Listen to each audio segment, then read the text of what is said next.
Okay, we're live. Oh my goodness. I'm exhausted, but we're still going to do this because it needs to be done. And that's just how things are. I've had a very uh, ooh, busy day.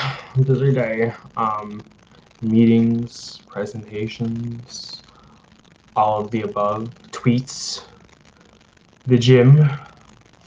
Um, but that doesn't mean we can't read as well.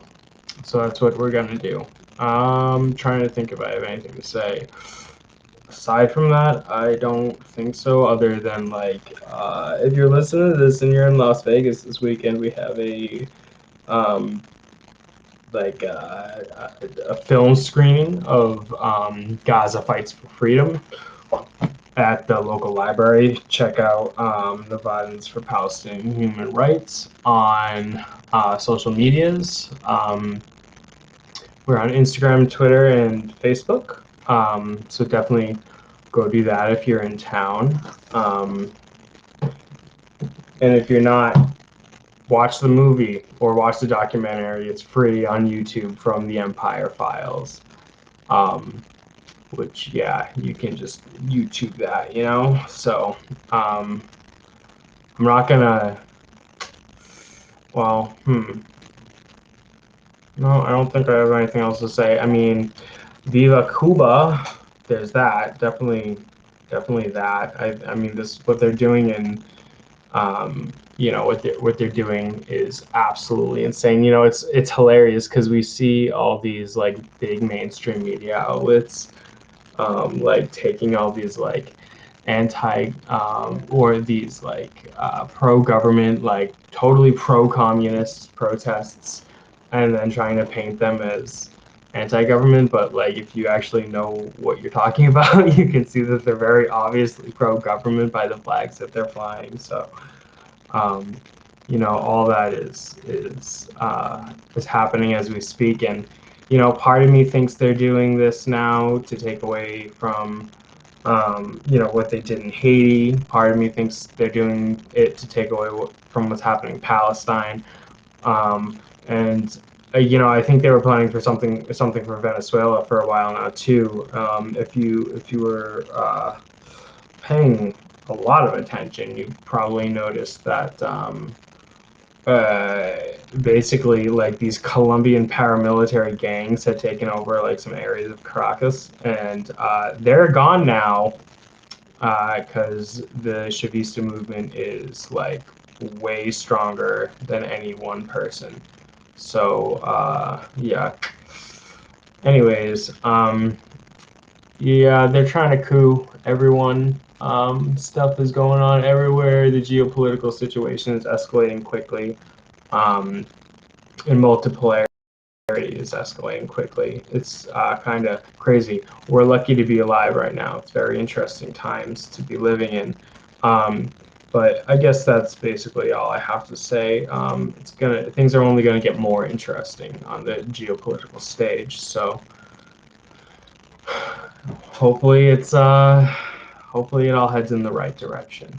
Last time we read up to page 51 of Men in the Sun by Ghassan Kanafani, who is, you know, if you don't know who he is, look him up, but he's one of the most renowned Arab writers who had their stuff translated to English ever. And he's incredibly talented. I'm absolutely enamored with this book. So we're going to pick up from where we left off. Sorry, I'm just seeing a message from a group chat. Okay. So this next section is called The Road. It was not too uncomfortable riding on the back of the huge lorry. Although the sun was pouring its inferno down on them without any respite, the breeze that they felt because of the lorry's speed was less than the intensity of the heat. Abu Qais had climbed up on the top with Marwan, and they sat side by side on the edge of the tank. They had drawn lots, and it was Assad's turn to sit beside the river for the first part of the journey. Sit beside the driver for the first part of the journey. Assad said to him, quote, "The old man will be the last to sit in the shade here, but it doesn't matter. In any case, the sun is still bearable now. At midday, the old man will be lucky." Abdul Kharazan spoke suddenly, raising his voice so that Assad could hear over the roar of the motor. "Just imagine. In my own mind, I compare these 150 kilometers to the path that God in the Quran promised his creatures they must cross before being directed either to paradise or to hell. If anyone falls, he goes to hell, and if anyone crosses safely, he reaches paradise. Here, the angels are the frontier guards." Abu Kharazan burst out laughing as though he were not the person who made the remark. Then he began to hit the steering wheel with both hands and shake his head. "You know, I'm afraid the goods will perish up there." He indicated by a movement of his neck where the old man was sitting with Marwan on the tank and laughed violently. Assad asked quietly, "Tell me, Abu Kharazan, have you ever been married?" "Me?" he asked in surprise, and his thin face became veiled in sadness as though he hadn't been laughing a moment before. Then he replied slowly, "Why do you ask?" "For no particular reason. I was thinking that you have a splendid life. No one to drag you in any direction. You can fly off alone wherever you like. You can fly off alone." Abul Kharazan shook his head and then narrowed his eyes to meet the sunlight that had suddenly struck the wide screen. The light was shining so brightly that at first he could see nothing, but he felt a terrible pain coil between his thighs. After a few moments, he could make out that his legs were too tired to support. Sorry, I can't read right now. After a few moments, he could make out that his legs were tied to two supports that kept them suspended, and that there were several men surrounding him.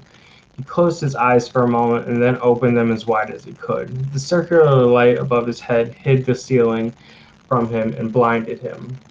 As he lay there, tied firmly in this strange fashion, he could only remember one thing that had happened to him a moment before, and nothing else. He and a number of armed men were running along when all hell exploded in front of him, and he fell forward on his face. That was all.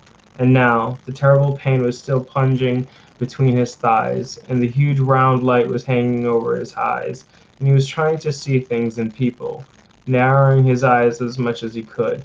Suddenly, a black thought occurred to him, and he began to scream like a madman. He couldn't remember what he said, but he felt a hand covered with a slippery glove placed over his mouth with a violent movement. And the voice reached him as though it were coming through cotton. "Be sensible, be sensible. At least it's better than dying." He didn't know if they could hear him as he shouted through his teeth, while the slippery hand covered his mouth, or was his voice lost in his throat? At any rate, he could still hear the same voice, as though someone else was shouting in his ear. "No, it's better to be dead." Now, 10 years had passed since that horrible scene. 10 years had passed since they took his manhood from him, and he had lived that humiliation day after day and hour after hour. He had swallowed it with pride, and examined it every moment of those 10 years. And he still hadn't yet gotten used to it. He hadn't accepted it. For 10 years he had been trying to escape the situation. But what situation? To confess quite simply that he had lost his manhood while fighting for his country? And what good had it done? He had lost his manhood and his country, and damn everything in this bloody world. No, he couldn't consent, even after 10 years, to forget his tragedy and get used to it. He couldn't even accept it when he was under the knife, and they were trying to convince him that it was better to lose one's manhood than one's life. Oh God of devils! They don't know you. They don't even know that. They don't even know anything. And then to take it on themselves to teach people everything. He hadn't accepted it. Or was he incapable of accepting? From the first moments he had decided not to accept. Yes, that was it.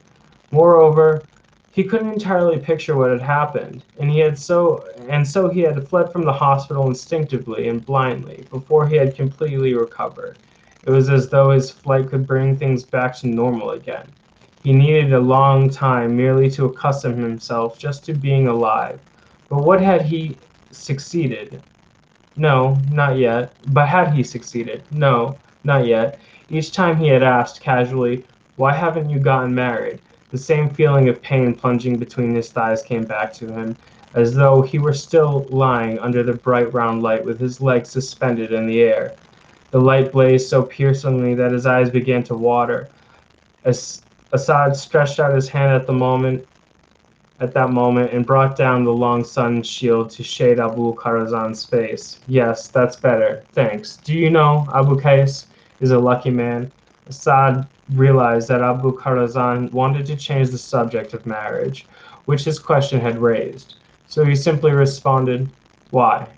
If he had been fated to go with the smugglers, it would have been nothing less than a miracle if he had reached Kuwait. Hunching his arms around the steering wheel, Abul Kharazan rested his chest on them. "You don't know how things are here. None of you know. It's me you should ask. Me. I know many stories, as there are hairs on a cat. The fat man seems kind-hearted. I like him." Abul Kharazan bent his head and wiped the sweat from his forehead with his sleeve, which was lying on the wheel. Then he said, "Ah, the fat man doesn't cross the frontier with you, and he doesn't know what happens. What does happen?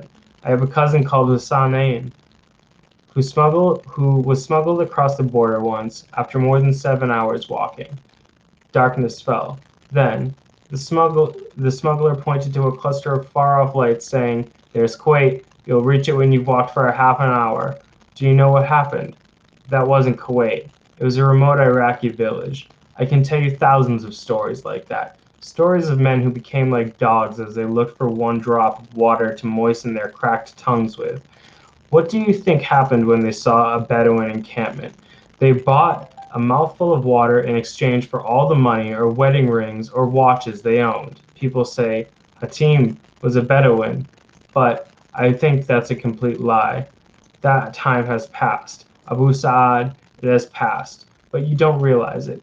You think that the fat man has the power to do everything. I know someone who survived alone in the desert for 4 days when a car picked him up on the road to Al Jara while he was at his last gasp. Guess what he did? He wanted just one thing out of life. He wanted to go back to Basra as soon as he recovered, even if it meant going through the desert. Do you know why? He told me he wanted to go back to get his hands around the fat man's neck and throttle him, and then let all hell break loose. He'd started out with two friends of his youth from Gaza, across Israel, across Jordan, across Iraq. Then the smuggler abandoned them in the desert before they had crossed the Kuwaiti border. He had their identity cards in the hope that he would reach Kuwait and send them to their families.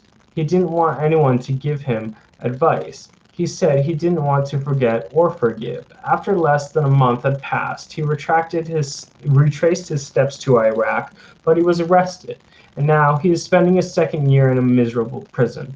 What are you thinking of? You come to us straight from school like babes, thinking that life is easy. Do you suppose that Abu Qais wasn't gambling with his life, and he would have been the loser? I am sure of that, as I am of this damned son.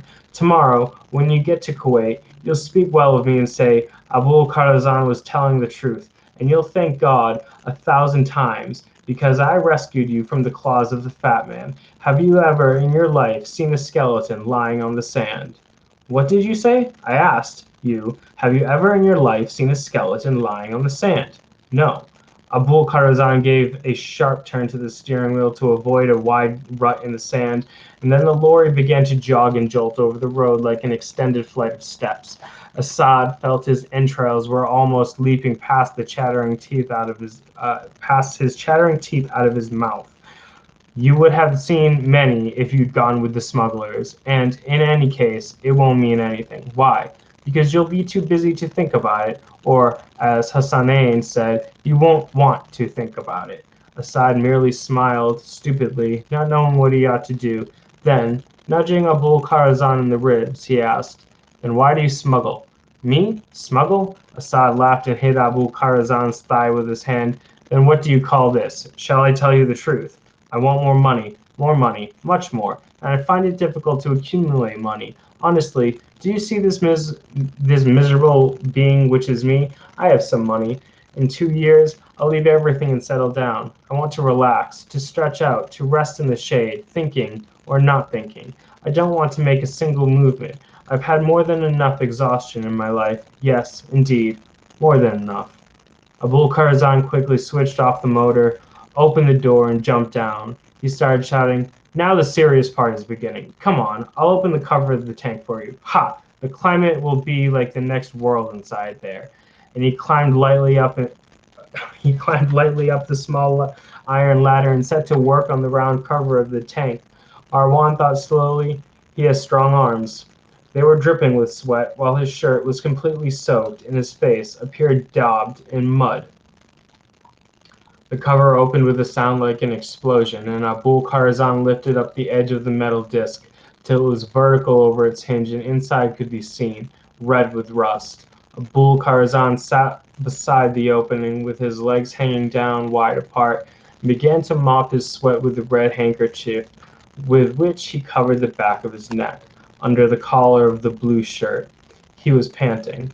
"I advise you to take your shirts off. The heat's stifling, terrifying, and you'll sweat through as though you were in an oven. But it's only for 5 or 7 minutes, and I'll drive as fast as I can. Inside, there are iron girders, one in each corner, and I would rather you held on to them tightly, or else you'll roll around like balls.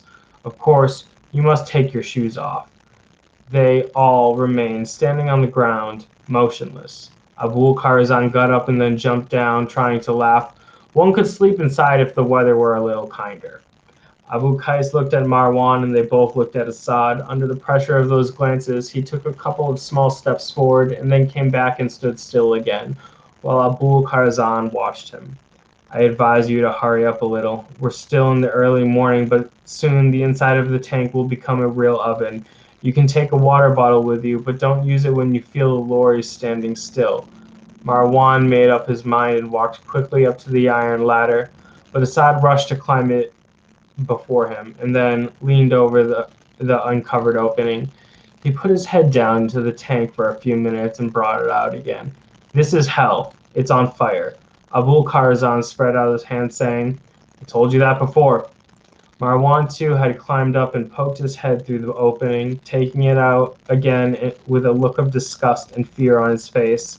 Abu Qais got up beside them, panting. Abul Kharazan shouted up from the below, "Do you know what to do if any of you wants to sneeze?" As- Assad smiled wanly, while Marwan looked down, and Abu Qais seemed not to understand the question. "Hold your finger straight under your nostril like this." Abu Kharazan imitated the gesture, and his face looked ridiculous. Walking forward, Assad said, "I don't think any of us will sneeze in this oven. Don't be worried on that score." Assad put his hands on his hips and stood beside the opening of the tank with his head bowed as though he wanted to see what was inside. Meanwhile, Abu Qais took off his shirt and carefully rolled it up, putting it under his arm. His chest appeared covered with grizzled hair, and his protruding shoulder blades could be seen. He sat on the edge of the opening, dangling his legs inside.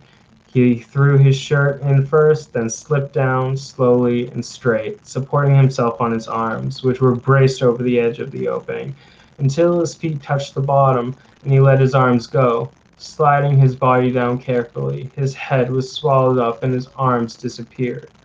Assad bent down and shouted, "How do things look?" The resounding voice echoed from inside, as though from a great depth. "It's a cursed well. Come on." Assad looked at Marwan, who had taken off his shirt and stood waiting while Abul Kharazan climbed the ladder again. "Whose turn?" "Mine." Marwan went up to the opening and turned his back to it. He let his legs down first. Leaning his stomach on the edge, his whole body slid skillfully down, and his two hands remained for a moment holding on to the frame of the opening before they disappeared. Assad followed his companions without taking off his shirt, and when the opening hid him from sight, Abul Karzan bent down, trying to see what it was like inside. But he couldn't make out anything, for each time he looked, his body blocked out the light from the opening, and it was impossible to see. At last he shouted, "Well?" A resonant voice replied, "What are you waiting for? Hurry up, we're almost suffocating."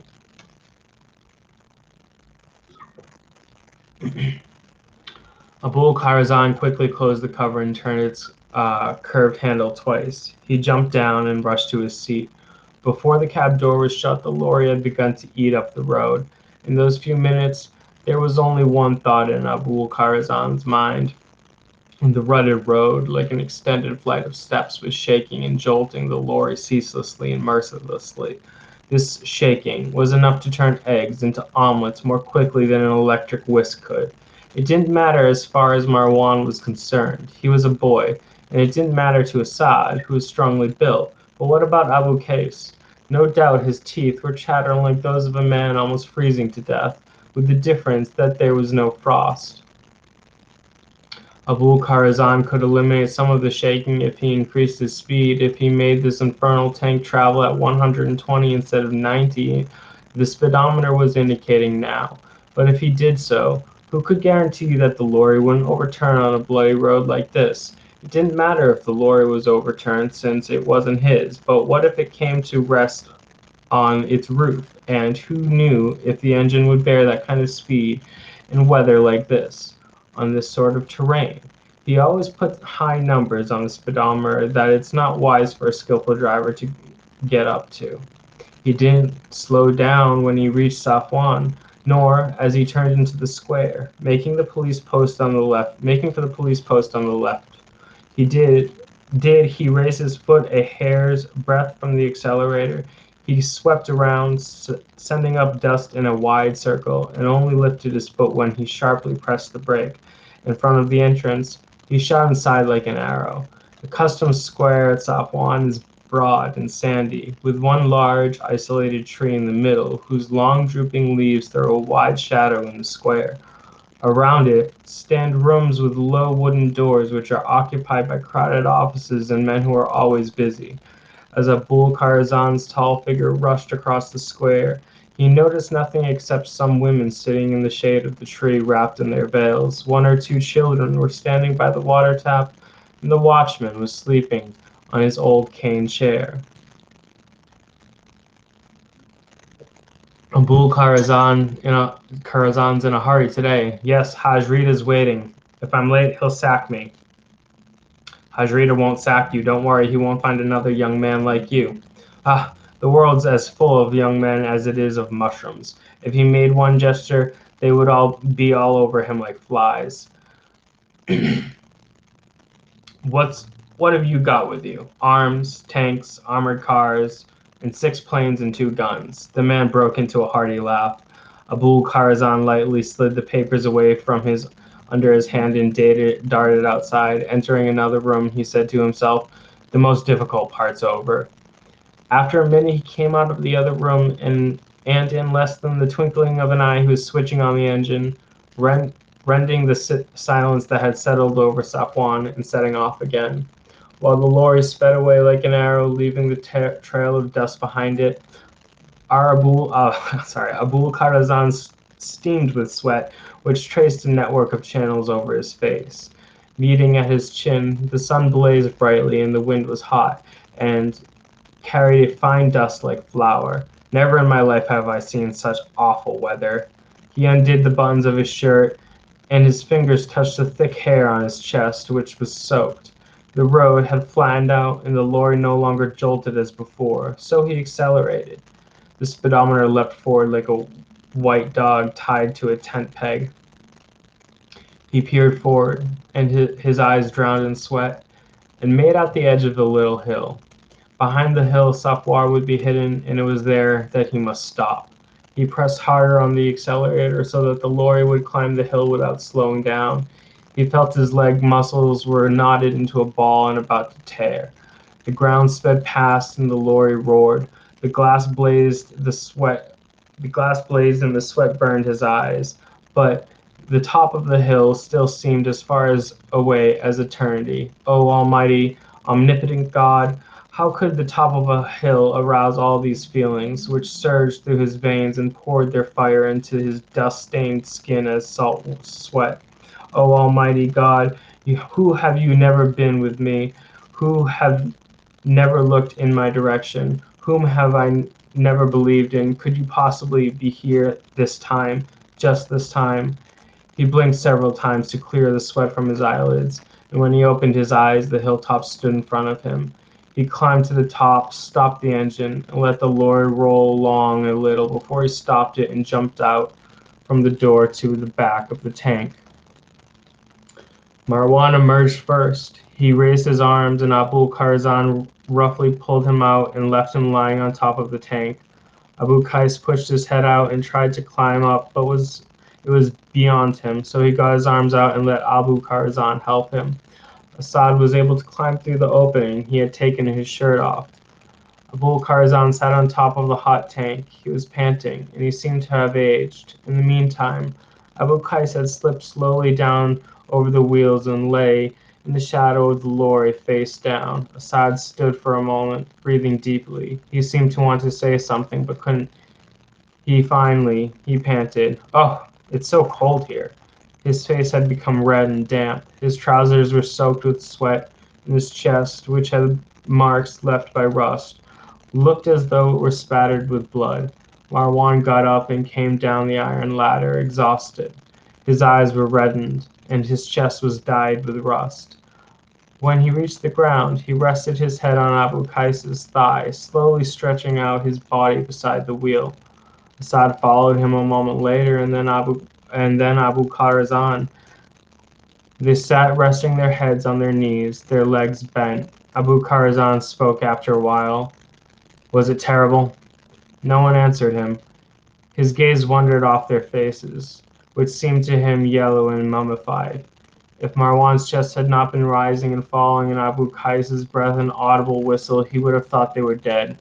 "I told you, 7 minutes. And all the same, the whole thing didn't take more than 6. Assad glared at him. Marwan opened his eyes without focusing on anything particular, and Abu Qais turned his face away. "I swear to you on my honor, 6 minutes exactly. Look! Why don't you want to look? I told you so. I said it from the beginning, and now you think I'm lying to you. Here's the watch. Look! Look!" Marwan raised his head, propped himself up on his arms, and began looking in Abu Qais's direction with his head slightly tilted back. He appeared not to see him clearly. "Have you tried sitting in there for 6 minutes? I told you it wasn't 6 minutes. Why don't you look at your watch? Why don't you? It's on your wrist. Come on, look, look, and stop staring at me like an idiot." Abu Qais spoke. "It was 6 minutes. I was counting the whole time, from 1 to 60, a minute. That's how I reckoned. I counted 6 times. The last time I counted very slowly." He was talking haltingly, in a low voice, and Assad asked, "What's wrong with you, Abu Qais? Are you ill? Me? Me? Ah, no, but I'm breathing my share of air." Abu Qais stood up and brushed the sand from his trousers. He set his hands on his hips and began to look from one to the other of the 3 men. "Come on, we mustn't waste any more time. You have another Turkish bath in front of you in a few minutes' time." Abu Qais stood up and went over to the driver's cab, and Assad climbed the iron ladder. But Marwan wanted to stay sitting in the shade. Abu Qais asked, "Don't you want to get up? Why can't we rest a little?" Assad shouted down, "We'll have a long rest after we arrive, not before. Come on." Abu Karzan gave a loud laugh. He struck Marwan on the shoulder with his hand and said, "Come on and sit beside Abu Qais. You are thin and won't bother us much, and you look very tired." Climbing up, Marwan sat beside Abu Qais. Abu Karzan shouted loudly before he closed the door, "Put on your shirt, Assad, or you'll be roasted in the sun." Marwan murmured in a weak voice to Abu Karzan, "Tell him to leave the oven door open, and perhaps it will cool down." Abu Karzan cried cheerfully, "And leave the tank door open." The engine roared, and the big lorry began to trace a misty line across the desert, which rose and then dissolved in the heat. What a great book. I love this book. That was a half hour, and we're just entering the next section. We're on, wow, a half hour, huh? Yeah, I think that's it for the day. If I don't space this out, we're just gonna finish this in no time. And I've got a bunch of stuff still to do today. So, yeah, I hope everyone enjoyed that. Power to the people and free Palestine.